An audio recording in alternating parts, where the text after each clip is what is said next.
पुण्यात भाजप आणि दादांच्या राष्ट्रवादीतला वाद शिगेला तर राष्ट्रवादीचे नगरसेवक सुहास टिंगरे यांचाही विकास निधी शून्यावर।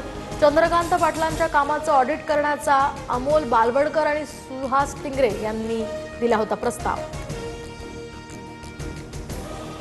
भाजपकडून राष्ट्रवादीचे नगरसेवक अमोल बालवडकरांची सुनेत्रा पवारांकडे तक्रार। बालवडकरांची वर्तणूक अहंकारी, भाजपकडून नाराजी व्यक्त तर सुनेत्रा पवारांना पत्र लिहिण्याचा भाजपला नैतिक अधिकार नाही, बालवडकरांची टीका। राष्ट्रवादीच्या 2 नगरसेवकांचा निधी शून्य केल्यामुळे राष्ट्रवादीत नाराजी। पुणे महापालिकेमध्ये राष्ट्रवादीच्या नगरसेवकांची दुपारी तातडीची बैठक। पुढील भूमिकेसंदर्भात बैठकीत चर्चा होणार। चंद्रकांत पाटलांना निधी गोठवण्यापर्यंत राग तर त्यांच्या कामामध्ये काही गौडबंगाल आहे का? सुनील टिंगरेंचा चंद्रकांत पाटलांना सवाल। न्यायासाठी टिंगरेंची कोर्टात जाण्याचीही तयारी।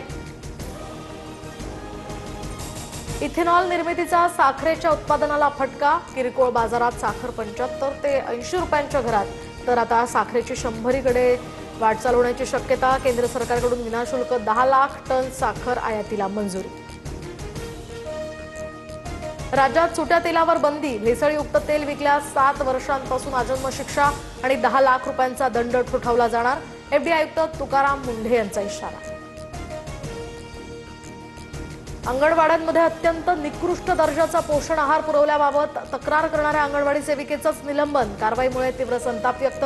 अंगणवाडी सेविका देवयानी पारधी यांनी निकृष्ट आहारासंदर्भात व्हिडिओ शेअर करत तुकाराम मुंढेंकडे केली होती तक्रार। केसरेकर दाम्पत्याच्या हत्येच्या निषेधार्थ सांगली कुपवाड बंद। सकल हिंदूंच्या वतीनं हा मोर्चा। दरम्यान गोपीचंद पडळकरांसह संग्राम जगताप, महेश लांडगे या मोर्चात सहभागी होणार।